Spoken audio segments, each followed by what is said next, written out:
Hari Om. Good morning, children. Nice meeting you through this channel after a long time. Wish you all a quick and happy comeback to revive the charm, the spirit, and vibes of our campus. Time is free, but it is priceless. You are accountable and responsible for every second that you spend. Spend it usefully and fruitfully for your own good and for the good of others. This lockdown is not a prolonged holiday. Let us consider this quarantine period as a period of creativity. Under the care and guidance of your parents and support rendered by your siblings, you must have learned what to do and what not to, and how to carry yourselves to live up to the situation and to the expectation of the others. Therefore, put forth your ideas and efforts, plan and print your dream, and make them come true.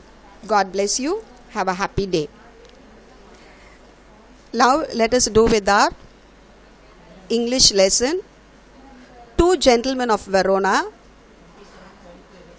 You already know the first deals with a prose, poem and a supplementary. Today let us deal with the prose Two Gentlemen of Verona, written by A.J. Cronin. Let us know about the author. Archibald Joseph Cronin was a British novelist, dramatist and a physician. A doctor by training, Cronin was one of the most renowned storytellers of the 20th century.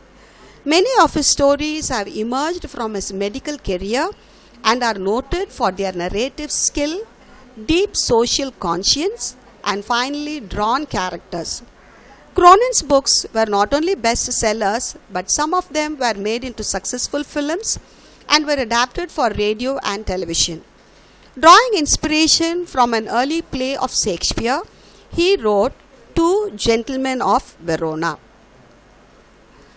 Two Gentlemen of Verona is a story of two young boys, Nicola and Jacopo. The story recounts how the two brothers devoted themselves to a hard and difficult life to earn money for the medical treatment of their sister. She was afflicted with tuberculosis of the spine. The author was impressed by their sincerity and devotion to the cause. They displayed maturity and understanding beyond their years. Their selfless action brought a new nobility to human life and gave promise of a greater hope of human society.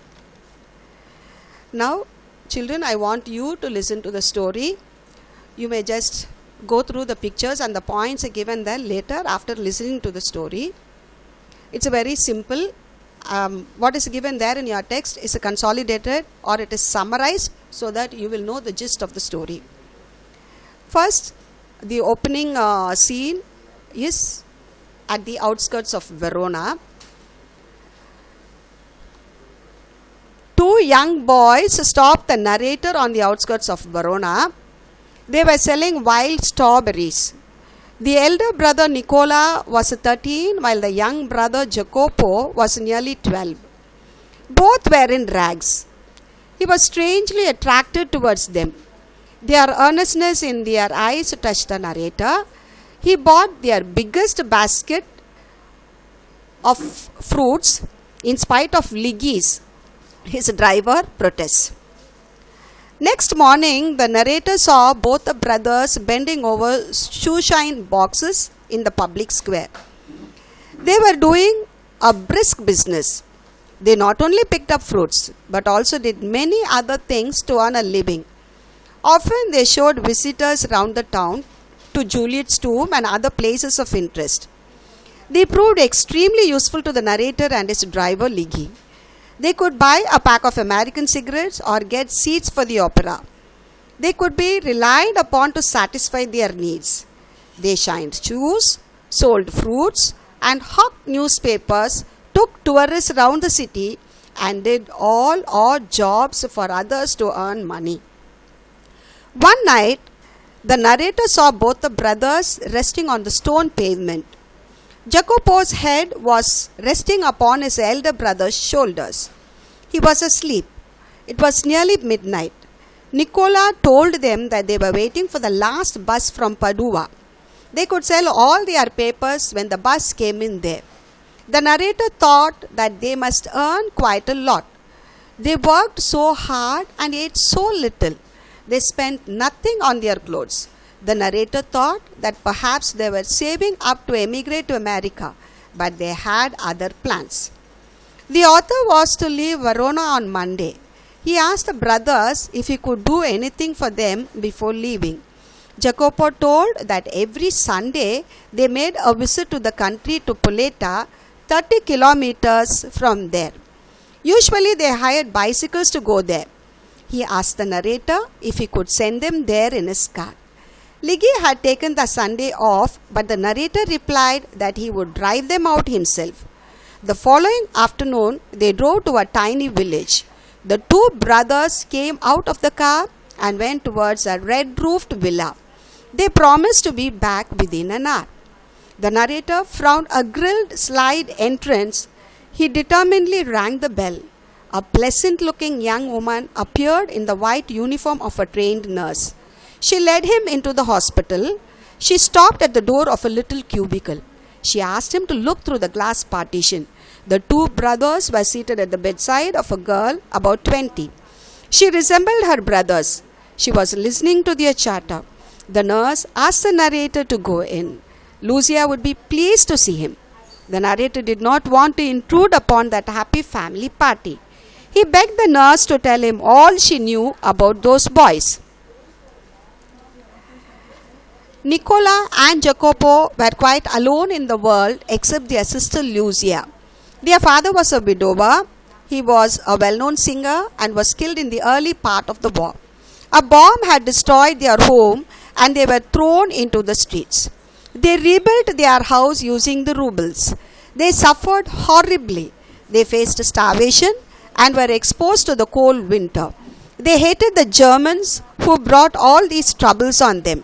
The boys served as secret agents and carried messages about movement of German troops to freedom fighters. When the war was over, they came to their beloved sister. They found her suffering from tuberculosis of the spine. The boys did all they could do for their ill sister. They brought her to the hospital and persuaded them to take her into the hospital. She had made a lot of progress in the last 12 months. It was hoped that one day she would walk and sign again. Lucia's brothers paid weekly bills regularly. The narrator was shocked to know the story of the two boys and their sister. He hurriedly came out and waited until the boys rejoined him. He drove them back to the city. They sat beside him and spoke nothing. Even he didn't say a word. He knew that he would prefer to feel that they had safely kept their secret. Their devotion, selfless action, and sincerity touched his heart deeply. Their devotion to the cause brought a new nobility to human life. They gave a new hope for humanity. Now, I want you to go through the points given there under the lead story. Once again, I'd like to remind the points there. You can see the narrator and his companion. This is the opening scene actually, taking place at the outskirts of Verona. The narrator and his companion drive through the foothills of Alps. On the outskirts of Verona, they meet two shabby-looking brothers, Nicola and Jacopo, aged 13 and 12 respectively. They were selling strawberries actually. Narrator and his companion bought a big basket of strawberries. The next day, the author finds the boys doing different kinds of odd jobs like polishing shoes, taking the visitors around, and hawking newspapers. As they sell newspapers, the narrator come to know that they do not spend on clothes and food. They live very little and they keep in store the money for the treatment of their sister. One day, Jacopo requests the narrator to draw them at Poleta, their village, and the boys are dropped at a villa in which is a hospital. There, through a nurse, he comes to know about the story of the boys there. They were suffering a lot during the war period. Their father was killed in the war. They lost their home. And they came to know that their sister Lucia was suffering from tuberculosis of spine. and this created a sort of vengeance, not like a vengeance. They started hating the Germans there and joined the resistant movement. The boys went in, they just had a chat, they paid the mill, and until then the narrator waited for the boys to rejoin and then drove them back to the city. On the way, the boys spoke nothing. Their devotion, selfless action, and sincerity touched his heart deeply. Appreciating the love and responsibility of the brothers towards their sister, the narrator remained quiet to impress on them that he doesn't know their secret. Such children are a great hope in the war-prone world. Of course, it is true, isn't it? We do have qualities too, big or small, more or less. Let it be even a very mean quality of goodness. Of course, we have those qualities in us, but do we reveal them? Do we express them? That is a question mark there. Of course, we come to school. School itself is an acronym of qualities. S, that stands for sacrifice, sincerity. C, that stands for cooperation, commitment, and confidence. H, that stands for honesty. O for optimism, another O for obedience, and L standing for loyalty. We come to school to learn all these qualities and we leave the school learning all these qualities. Having those qualities is not a matter at all. But do we use them? When do we use them? And how do we express them? We have made all these qualities seasonal and we use them based on situations there. I'll give you just one example. Let us take a simple soul, our mother, who cares for us, who worries for us, who gives her life for us. But do we care her? Do we mind her? Do we consider her? Every day she does everything there. But we don't appreciate the love and responsibility she takes over us. We just wait for the Mother's Day. Isn't it seasonal, children?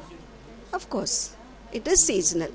And coming to the situation, we just look forward to the disasters like floods and tsunamis, and we just contribute a little, and that is a time where we express our sympathy, and that is not a very great quality, like just sympathizing and just contributing a minor part of our contribution. Isn't it situational? Of course, we have a good number of qualities in store. It is all safe inside the vault. But when are we to express? These two boys, of course, let me talk about the sibling rivalry too. The stationery items, the colors, whatever it is, anything that we get, we just quarrel upon the little things like. But look at the two boys there. That is why A.G. Cronin addresses them as two gentlemen of Verona. Just think, they are matured enough beyond their years. That is what the story conveys. As long as the people are willing to make sacrifices for the well-being of others, there is no hope for humanity. But these two boys express their selfless hardships and sacrifice for the well-being of their sister Lucia. That is why there is a hope for humanity. Let us also express our qualities. Let us not have them in store. Let us express them and then so that we'll feel happy, we'll make the people around us happy. It all matters. When you make others happy, then there is peace and harmony in us. Let us not worry.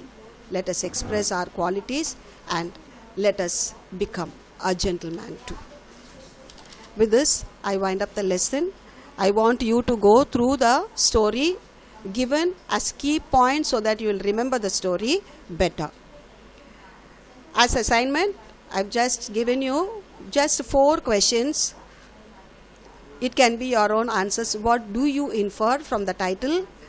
What are the qualities of a gentleman? Does a gentleman have consideration for others and their feelings? Write your views on the boys of Verona.